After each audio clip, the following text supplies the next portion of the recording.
Hello 키워드. 오늘 하루 한 이슈를 헬마우스만의 시각으로 정리해보는 헬로우 키워드 시간입니다. 헬마우스 임경민 작가 어서 오세요. 안녕하세요. 오늘 아주 옷이 귀엽습니다. 네, 도토리들과 함께 왔습니다. 아, 예. 보기 좋네요. 오늘 준비한 이슈는요? 자, 오늘 이슈는 제가 이제 수술실 CCTV를 준비를 해봤는데요. 네. 자, 민주당이 지금 이제 신임 국민의힘 대표 이준석 대표를 향해서 첫 번째 정책적 압박 수단으로 수술실 CCTV 설치 문제를 꺼냈습니다. 네. 윤호중 민주당 원내대표 그리고 이제 강병원 최고위원까지 예. 이 대표한테 이 법안에 좀 참여를 해라 이렇게 촉구를 하고 나섰는데 예. 이 사안이 쟁점이 된 어떤 배경 그리고 이제 전망까지 한 큐에 오늘 깨워드리도록 하겠습니다. 첫 번째 키워드는요? 첫 번째 키워드 유령 수술입니다. 유령 수술. 자, 유령이 좀 하는 무서워 듣기에요. 그러니까요. 사실 네. 굉장히 무서운 행태고 또 범죄이기도 한데 예. 유령이 하는 수술 그러니까 실제 하는 사람이 아니라 예. 서류상에 없는 사람이 하는 수술을 의미하는 겁니다. 아니 그런 일이 일어나고 있어요? 자주 일어나서 자주 적발되는 바람에 이게 논란이 됐었던 건데 어허. 원래 환자하고 수술을 하기로 한 집도하기로 한 의사가 아니라 다른 사람이 대신하는 수술. 그러니까 이제 대리 수술을 말하는 거기도 합니다. 이게 뭐 대리운전도 아니고 뭐 수술을 그렇게 합니까? 그러니까 말이죠. 네. 말도 안 되는 일이죠. 근데 예. 이제 그동안에 그 유령 수술로 적발된 케이스가 굉장히 많아서 예. 이거와 관련된 그 검찰 수사도 많이 진행이 됐었고요. 예. 그 중에 한번 적발이 됐던 그 성형외과 의사의 진술서 내용을 보고 어떤 식으로 유령 수술이 이루어지는지를 좀 이제 짐작을 해보실 수가 있을 것 같아가지고 가져와 봤는데 예. 일단 이렇습니다. 고용된 성형외과 의사들이 이제 환자를 진찰하면서 이분들은 이제 보통 이제 유명한 사람들입니다. 네. 특정 분야에 단련이 된 유명한 성형외과 의사들이 환자 진찰을 하면서 수술 방법을 어떻게 할 건지를 다 설명을 합니다. 예. 그럼 환자는 그 의사한테 수술을 받으려고 믿게 되는 거죠. 근데 환자가 수술비를 지불하고 나면 수술실에 들어가고 나서 환자가 이제 수술대에 눕자마자 예. 수면 마취제인 프로포폴을 주사합니다. 예. 이게 이제 그 특정 부위 마취가 필요한 수술의 경우에도 보통 이 유령 수술을 하려면 완전 잠이 들게 하는 프로포폴을 주사하는 방식으로 진행이 된다고 합니다. 예. 왜냐하면 누군지 몰라야 되니까요. 그래서 프로포폴을 맞고 환자가 수면에 빠지면 예. 대리 의사가 그때부터 모든 수술을 집도를 한다. 아. 그래서 환자는 대리 수술 의사에 대한 존재를 알 수도 없고 예. 모든 진료 기록에서도 이런 사실을 숨기거나 예. 아예 기록하지 못하도록 하기 때문에 환자가 속게 되는 그런 구조라고 합니다. 아니 그러면 궁금한 게 네. 그 사고가 났어요 수술 중에. 네. 그러면 누구 책임이에요? 당연히 둘 다 책임이 있죠. 아, 둘 다. 대리 수술을 집도한 사람과 그리고 예. 대리 수술을 의뢰한 사람 둘 다 이제 책임이 있는 건데 네. 문제는 뭐냐면 환자들이 이걸 알 수 있는 방법이 간단치가 않다는 겁니다. 네. 이게 원래 이제 유령 수술을 하는 이유는 병원 측에서 그리고 의사들이 수익을 극대화하기 위한 건데 네. 유명한 의사를 얼굴 마담으로 내세운 뒤에 예. 실제로는 그렇게 비싸지 않은 다른 이제 수술 경험이 좀 상대적으로 적고 젊은 의사들을 써가지고 예. 수술을 많이 하게 만드는 거죠. 어허. 그렇게 하면 상대적으로 수익을 극대화할 수 있다. 이런 구조로 돼 있는 건데 다만 환자는 자연스럽게 위험에 노출되기가 쉬운 구조가 되는 거고요. 예. 심지어 때에 따라서는 의사 면허가 없는 간호조무사 예. 그러니까 베테랑이라고 해가지고 수술을 집도한다든지 예. 혹은 의료기기 회사의 영업사원이 예. 이 의료기기는 이 사람이 제일 잘 다룬다. 예. 그래가지고 의사 대신 수술을 하다가 발각되기도 하는 아, 참 이게 섬찟한데. 이해할 수 없는 일들이 벌어지는 거죠. 예. 근데 이제 환자를 속이는 일일 뿐만 아니라 이게 위험을 고스란히 이제 환자한테 전가하는 범죄 행위이기도 하기 때문에 예. 문제가 되는 건데 이게 문제된 지 몇 년째가 됐는데도 여전히 암암리에 이제 이루어지고 있는 이유가 이게 대리 수술이 워낙에 몰래 일어나기 때문에 예. 마취가 된 환자는 알기가 어렵고요. 그리고 문제가 드러나가지고 소송을 가더라도 대부분의 그 병원들이 미리 이제 합의를 해가지고 예. 이거를 밖으로 나가지 못하도록 기밀 유지를 조건으로 합의를 해가지고 통계 파악도 잘 안 된다 이런 문제가 있다고 합니다.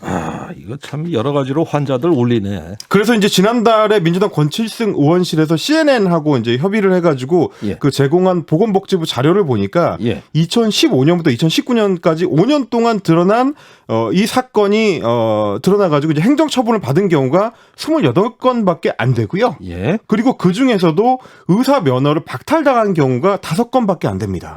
나머지는 일시적으로 의사 자격이 중단되는 정도에 그쳤었기 때문에 그만큼 적발도 어렵고 처벌도 솜방망이고 그러다 보니까 근절이 안 되는 이런 예. 구조적인 문제를 갖고 있었습니다. 아, 그래서 이해가 갑니다. CCTV를 달아놓으면 네.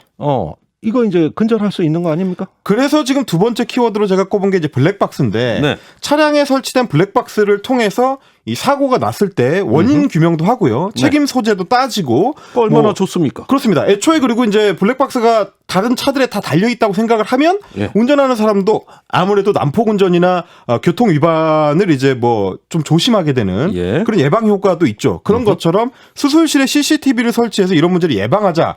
이런 게 이제 설치론자들의 이제 주장인데 주장인데. 반면에 의사협회 측에서는 굉장히 강력하게 반대를 하고 있습니다. 아니 왜 또 반대해요? 예, 반대 이유가 뭐냐면 일단은 CCTV가 수술실에 보급되게 되면 예. 의사들이 소극적으로 의료 행위를 할 수밖에 없다라는 게 의사협회와 그리고 예. 국민의힘과 그리고 오늘 인터뷰를 한 이준석 대표의 주장이었습니다. 아니 이준석 대표가 그러면 의료협회하고 같은 말을 했다 이겁니까? 그렇습니다. 왜 그러냐면 예. 이게 CCTV에 노출되게 되면 감시를 당한다는 인식을 갖게 돼서 의사들이 심리적으로 위축이 될 수가 있고 예. 그러다 보면 사고 날 수 있는 위험성이 큰 수술을 웬만하면 안 하려고 한다, 피하려고 한다. 예. 그래서 소극적인 그 수술 행태가 진료가 늘어날 수밖에 없다라는 우려가 의사협회 측에 있는 거고요. 아, 좀 왠지 궁색합니다. 게다가 이제 그러다 보면은 또 하나 이제 지적하는 게 뭐냐면 실제 유령 수술이나 수술실에서 일어나는 성추행 같은 범죄들 그게 이제 밝혀지는 경우는 아니 성추행도 있어요? 종종 밝혀집니다. 이게 이제 참나, CCTV나 혹은 이제 자신들이 촬영한 영상들을 통해서 드러나는 것들 중에서 예. 마취된 그 환자를 향해서 성추행을 하거나 이제 성희롱 발언을 주고받다가 들킨 경우들도 있었거든요. 네. 근데 이런 것들도 대부분 내부 고발을 통해서 드러나는 거지 CCTV를 통해서 드러나는 건 아니다. 예. 그러니까 의사협회 쪽에서는 CCTV가 실효성은 없는데 비해서 부작용이 크다. 이제 이런 주장을 하고 있습니다. 아, 그래요. 반면에 민주당 그 강병원 최고위원 같은 경우는 뭐라 그랬냐면 아니 그러면 지금 응급실에 그 의료진들의 요구로 CCTV가 전부 다 설치가 돼 있는데 예. 그러면 응급실에서는 의료행위가 지금 소극적으로 이루어지고 있느냐? 그건 너무 옹색한 주장이다. CCTV나 블랙박스 때문에 운전 실력을 제대로 발휘하지 못한다는 말과 같다. 이런 식의 반박을 또 하고 있는 상황입니다. 자, 이게 의료 분야에서 종종 일어나는 사회 갈등적인 사안이 그렇습니다. 벌써 벌어지고 있는데 이번 CCTV 문제도 양쪽의 의견이 아주 팽팽해요. 그래서 세 번째 키워드로 이제 사회적 논의를 꼽아봤는데 네. 오늘 이제 이준석 대표가 꺼낸 말이 이 말입니다. 라디오 인터뷰 할 때 뭐라고 했냐면 수술실 CCTV 설치의 순기능에는 동의하지만 사회적으로 좀 더 논의가 추가로 필요하다. 그러면서 이제 전문가 의견을 좀 더 청취를 해보고 입장을 내겠다라고 밝혔습니다. 좀 신중한 입장이네요. 굉장히 신중한 입장이고요. 사실은 이제 뭐 전문가 의견을 청취한다는 게 의료협회, 의사협회 쪽의 주장을 청취한다는 얘기이기 때문에 네. 기존 입장에서 별로 바뀌지 않았다는 얘기랑 사실 동일하긴 합니다. 하지만 이제 문제는 실제로 이준석 대표의 말처럼 사회적 논의가 충분히 이루어지지 않았느냐 이거에 대해서는 약간 이제 갸우뚱하는 시각이 많습니다. 왜 그러냐면 사실 이 문제가 제기된 지가 벌써 한 10여 년이 흘렀고요. 네. 최초로 법안이 만들어진 지가 법안이 이제 논의되기 시작한 지가 6년이 됐습니다.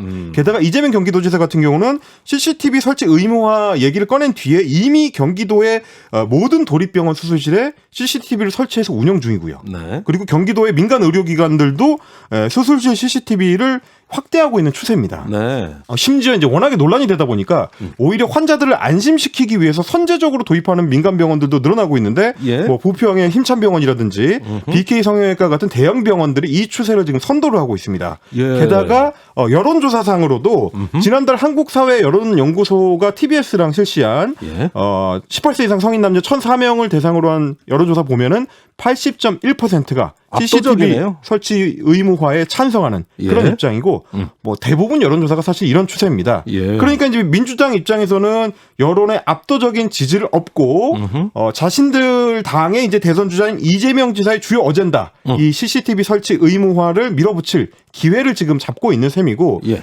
이준석 대표 입장에서는 일단 한 발 물러서면서 전문가 의견을 청취해 보겠다라고 하고 있는데 이준석 대표의 어떤 선택 여부 그리고 이제 답변 여부에 따라서 6년을 끌어온 이 문제가 예. 어떤 결론으로 향하게 될지 과연 6월 국회에서 통과가 될 수 있을지 여부가 결론 날 것 같습니다. 여태까지 국민의힘은 어떤 입장이었을까? 국민의힘은 지금까지는 유보적인 입장이었고요. 네. 그래서 이제 의료협회, 의사협회와 비슷한 입장에 서 있다라고 보시면 될 것 같은데 네. 지금 여론의 압박이 굉장히 강한 상황이기 때문에 어떤 형태로든지 6월 안에는 결론을 내야 될 것 같습니다. 당대표로서 이준석 리더십을 또 네. 한번 확인해 볼 수 있네요. 그럴 것 같습니다. 그 정책 전환을 한번 할 수 있는지 두고 보기로 하겠습니다. 헬마우스 수고 많았어요. 감사합니다.